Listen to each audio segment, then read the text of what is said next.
The hook. The war in Europe was over, but the fight had just begun. It wouldn't be fought with tanks or planes, but with secrets, bribes, and stolen files. The prize wasn't land, it was the human mind. Specifically, the minds of the men who had just built the Vengeance Weapon 2, the rocket that had terrorized London. This is the story of how America decided that to win the future, it had to bargain with the devil and steal his scientists. Project Paperclip, the devil's bargain. The sound came first, not a whistle like a conventional artillery shell, but a deafening, tearing rip in the fabric of the sky. Then silence. A dreadful, heart-stopping pause that lasted 3, maybe 4 seconds. For the citizens of London in the autumn of 1944, this silence was the true face of terror. It was the sound of the Vergeltungswaffe 2, the V-2 rocket, breaking the sound barrier, traveling faster than the noise of its own approach. The explosion, when it finally came, was catastrophic, leveling entire city blocks without a whisper of warning. This was a new kind of war. This was the future. Across the English Channel, in the heavily forested coastal region of Peenemünde on the Baltic Sea, the rocket's chief architect, Wernher von Braun, watched his creations fly. He was young, impossibly charismatic, a brilliant engineer with the matinee ideal looks of a movie star. He was also a member of the Nazi Party and an officer in the dreaded SS. Von Braun didn't dream of conquering London. He dreamed of the stars. He dreamed of landing a man on the moon. But to build his colossal rockets, he made a pact with the only power willing to fund his celestial ambitions, Adolf Hitler. And to build the V-2, von Braun and his superior, General Dornberger, presided over a hell on earth. As Allied bombing raids intensified on Peenemünde, production was moved to an underground factory called Mittelwerk, tunneled into the Harz Mountains. The factory was a nightmare. The laborers were not German workers. They were slave laborers from the nearby Dora Mittelbau concentration camp.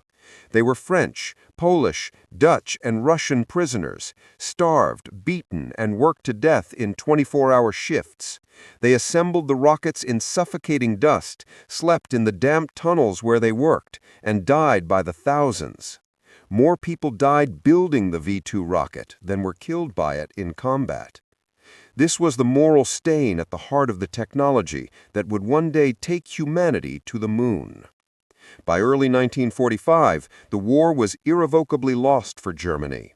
The Soviet Red Army was closing in from the east, a wave of vengeance sweeping across Prussia. The Allies and British were pushing from the west. For von Braun and his team of 500 elite engineers, the calculation was simple and brutal. They were not soldiers eager to die for a lost cause. They were pragmatists. They held the single most valuable technological secret on Earth, and they knew it.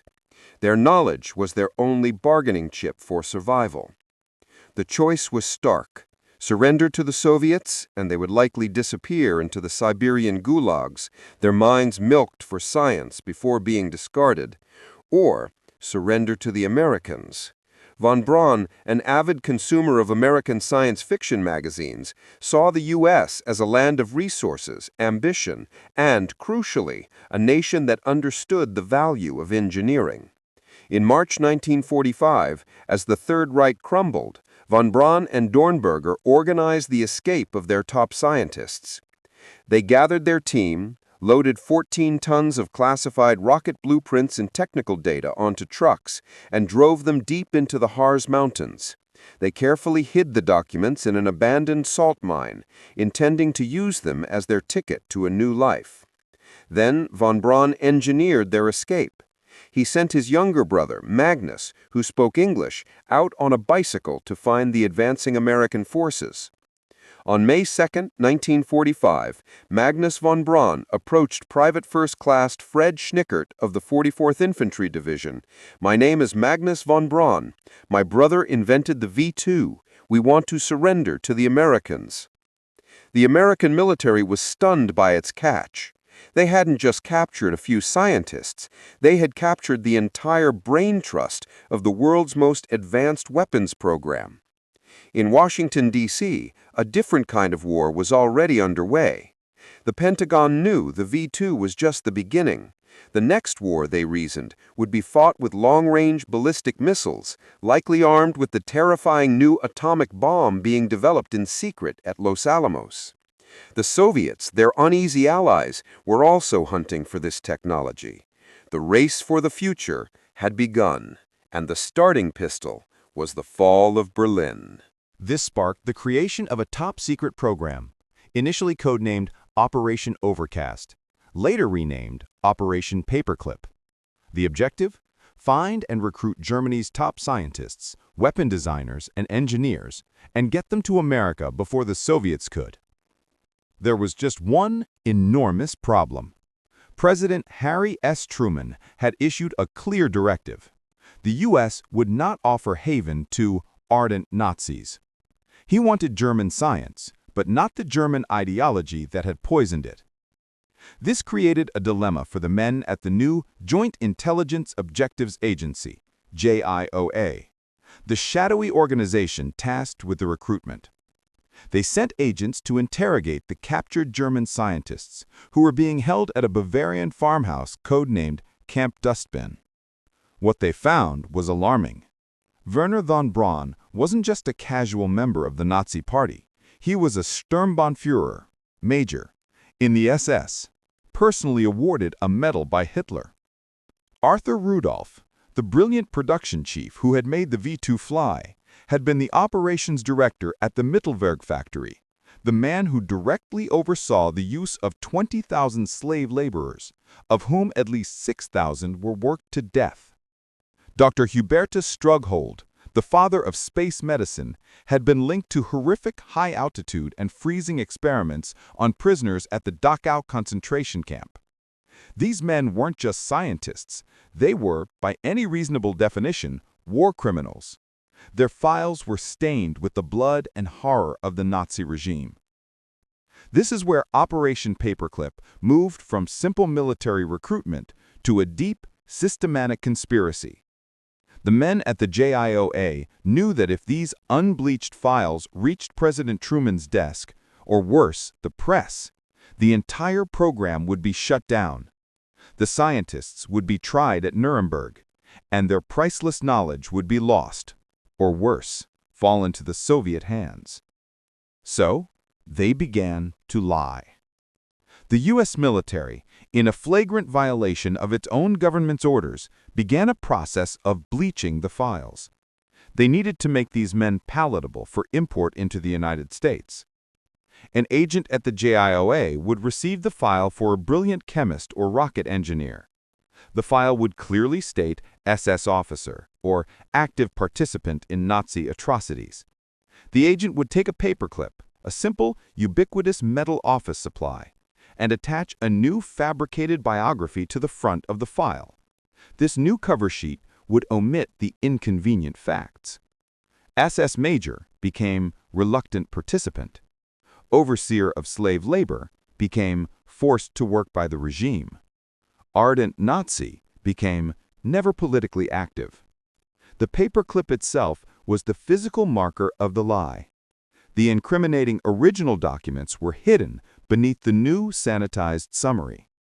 When the files were passed up the chain of command, busy officials and State Department visa officers would only read the clean summary on top. The dark truth remained, held fast by a simple piece of bent wire. One by one, the men who had built Hitler's terror weapons were approved for travel. In late 1945, the first group, including Wernher von Braun himself, was put on a ship, their pasts laundered, their futures bright. They were not told they were emigrating, they were told they were being given a temporary 6-month work contract. They landed in Delaware and were immediately put on a train. They traveled for days, seeing a country untouched by the war that had ravaged their homeland. They arrived not in a gleaming city or high-tech university, but in the desolate, sun-scorched expanse of the West Texas desert. Fort Bliss, near El Paso.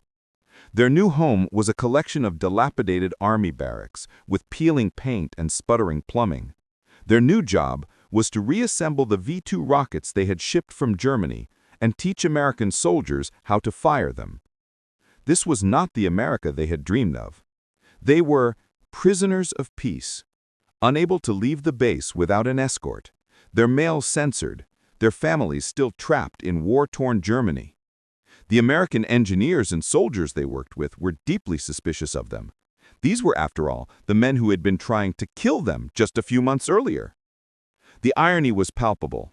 The world's most advanced rocket scientists, men who dreamed of conquering the solar system, were now stuck in the middle of the Chihuahuan desert, firing old rockets at empty patches of sand, their futures and the morality of the nation that had saved them hanging precariously in the balance.